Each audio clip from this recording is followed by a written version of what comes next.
Hello, thank you so much for joining me again. I am Nikki the Great and welcome to my channel. If you haven't already, please subscribe and hit that notification bell so that you can be made aware of the next time I post a video.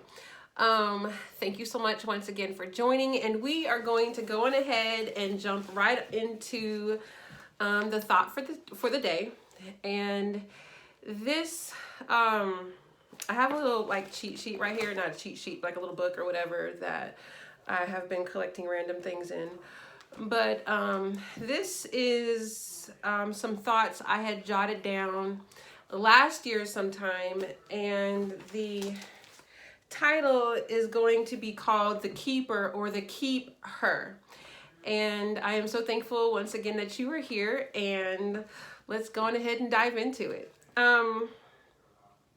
I have a green thumb, and so if you're not familiar with green thumbers, we are people that enjoy growing plants, whether it be outside or inside or in a fish tank or whatever. We have this obsession with growing things. And so one thing that I believe that is true about a green thumber is that it takes one person with a green thumb to activate the next person that has a green thumb.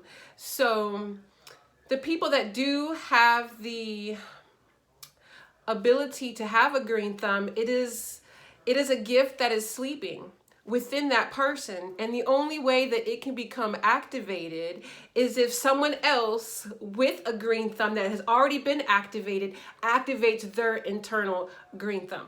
So I want to give a shout out, I'm not sure if he's ever going to watch this, a shout out to my dad who has a green thumb, who activated my green thumb. I'm not sure if it was him or my aunt, but I just want to give a shout out to them to activated my green thumb. So this message is going to be in corresponding to gardeners or people with green thumbs, or just people that like to watch things grow. Just to give you, to the people that aren't familiar with the terms, I'm going to try to be as generic and basic as I possibly can, so you can kind of put the thoughts with the message, okay? With my small collection of houseplants, this one right here is fake, so that's fake. But the other ones are real. But my collection consists of usually three subtypes of plants. The first one are vines. Vines are my favorite. Vines can be trained. I like vines because you can post them on the ceilings and their vines come down. Their vines can grow on furniture, they can grow on the walls, they can wrap around other plants. They do a lot of things, and they're fun, and they're mainly, most of the time, they're easy to take care of. And so they are definitely trainable, but the downside of the vines is that they can be somewhat aggressive. If you're not watching them, they can choke out other neighboring plants. They can kind of latch on to plant shades, and once you take them off, they'll leave a little stain or a little mark. So they're nice, they're trainable, but at the same time, they can be kind of aggressive. And you got to keep your eye on what they are attaching themselves to. So keep that in mind. The next group is what I call the large leaf foliage. These are the leaves that get really, really big. They're vibrant green. They're really, really pretty. But for the beauty that they have, they can be kind of selfish. So their leaves get so big that they tend to block the sunlight, they block the shade of other smaller plants, and they compete for sunlight. So there's a pro and a con with the larger leafed foliage. The third one is what I call the community shrubs. These are plants that they like to be around other plants. They thrive, they grow, they produce flowers where they are in a community setting. And they can survive on their own in their own windowsill, but when you put other plants around them, they really take off. You can tell in how beautiful they are, the colors they turn, they'll bloom, they'll blossom, they'll get real strong. And when people come over, they compliment, oh, these plants over here are so beautiful, when really they just kind of feed off each other's hormones. So those are our community shrubs, okay? A good example is the African violets. They like to be around other plants. They're considered, I consider them a community shrub. Now, as a green thumb, one thing that is very important as a keeper is to maintain good, adequate gardening or grooming for your plant. So grooming can come in the form of trimming away old leaves, dead leaves. If you want your plant to grow in a certain direction, rotating them so that they're all the way full and not, most of the growth on this side. So the grooming, you really have to pay attention if you're grooming, when you're grooming, and how to do it. You also need to know when they need to be groomed and when they don't need to be groomed. Also, under grooming is watering. I think that most people that are plant killers, they don't necessarily mean to do it. They mean well, but in the long run, they end up overwatering. And overwatering is just as bad as not watering at all. So having the gift to know when I'm going to water this plant, you have to be in tune with it. You have to pay attention to its behavior, what it's looking like. You got to put your fingers in the soil. Is it dry? Is it moist? And not only that, you need to know where the plant is native to. Are they native to the desert? Are they native to the rainforest? Are they native to water? So you really need to do your research and really know them and pay attention to when they need to be watered. Another thing that comes to mind is the various plant needs. Depending on where they're coming from is going to be depending on what level of light they need. So some plants need a lot of sunlight, and they need the sunlight to thrive. So usually plants that need a lot of sunlight, they get really, really big. But then you have other plants that like the indirect light. They don't want to be out in the open for the sun to beat on them. They like to kind of be indirectly kind of under the big plants or coming from under a rock or somewhere, but they don't like a whole lot of sunlight. And then you have the low lighting plants that really just kind of want to grow on the floor under a bunch of things. They don't need a whole lot of light to thrive. And don't ever make the mistake of putting a low light plant in a position that it's not equipped for. So don't put a low lighting plant in a high lighting plant's position, because it's not made for that, and you're going to burn it up. I'm getting somewhere. Be patient with me. Okay. There's different styles of leaf patterns. Okay. And one of my favorites is referred to as, I think it's the correct pronunciation is the variegated.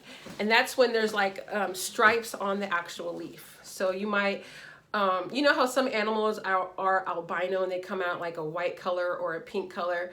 Well, there's that same gene that's in plants, and sometimes you'll have plants that genetically have been altered or just have a fluke gene that their leaf will come out white, or they'll have a white strip down the leaf, which makes it more exotic. It makes it more pretty, you know. And if you're a plant collector, you want all different types of species, different colors, just to kind of add some variation to your collection.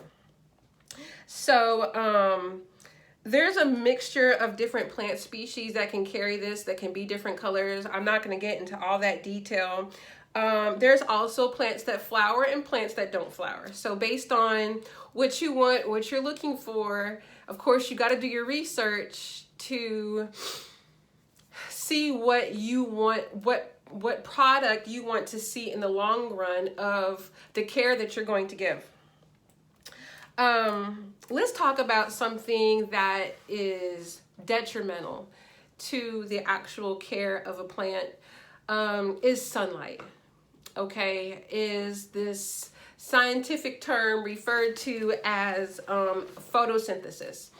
Photosynthesis, in a nutshell, is when the plant takes the energy from the sun and the water that you give it, or the earth gives it, they convert it into energy for them to grow. That's the term called photosynthesis.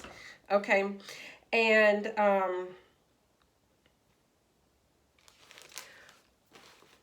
you want to understand that different species, their energy in photosynthesis is different from the next plant. So of course you got to do your research before making your decision on what type of species you're going to get. Okay, now let's go ahead and switch gears a little bit. And I want to add a testimony, a brief testimony, and how I see myself as a plant. And my keeper is God, is the Lord, is the Holy Spirit. Okay. If you go to Walmart, or if you go to the Home Depot, or any place that sells foliage, there's like what you call a clearance rack. And with the clearance rack, usually you'll have plants there that are half dead. There'll probably be a little bit of like a little piece of a green leaf. They'll be halfway gone. They haven't been watered. They've been damaged. They've been dropped. They've been returned. And so if you go to the clearance section, you will see plants for like pennies on the dollar. So you'll get a whole raggedy piece of plant for like a quarter or for 75 cents. I look at myself and my life as I was one of those plants on the clearance, dry, shriveled up, little bit of life. And the keeper who kept me was God, right? And so when he found me, I had to go through a series of being kept. The first thing he had to do was do a grooming of me, okay? That entailed watering me because I didn't have that water, but not just physical water, but living water. The water that he gave to me for me to grow and thrive spiritually, mentally, emotionally. That's a really big one. And he had to start doing, once I started to grow, he had to start trimming away and grooming me. And in my situation, that entailed old friends. So I didn't have physical leaves. I had old friends. I had bad habits that needed to be trimmed away because I wasn't going to grow. I wasn't going to thrive. I wasn't going to walk in my purpose that he had for me with old friends, with bad habits that were counterproductive to where I was going and the plan that he already had for me. I had a crippled mindset, and with a crippled mindset, you can't walk into your destiny. You can't walk into your future with a crippled mindset. You have to have a healed mindset. And that's something that the grooming process helped me to grow in, and I'm continuing growing. It's not something that just happened overnight. It's something that continues to happen. Also, low self-esteem and low confidence is another thing that my groomer had to walk me through, work with me on, and I'm still working on that. I think that's just a work in progress that's continually to grow.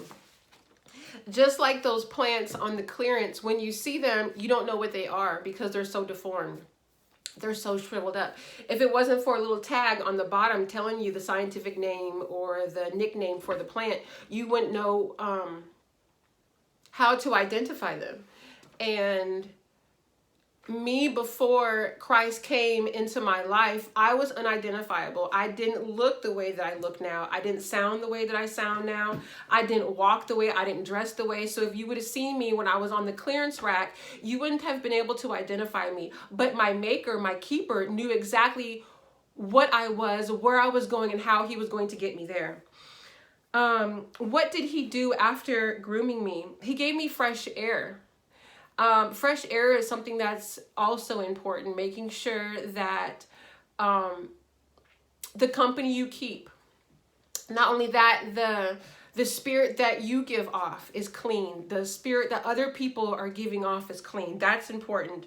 And then not only that, another thing that I failed to mention was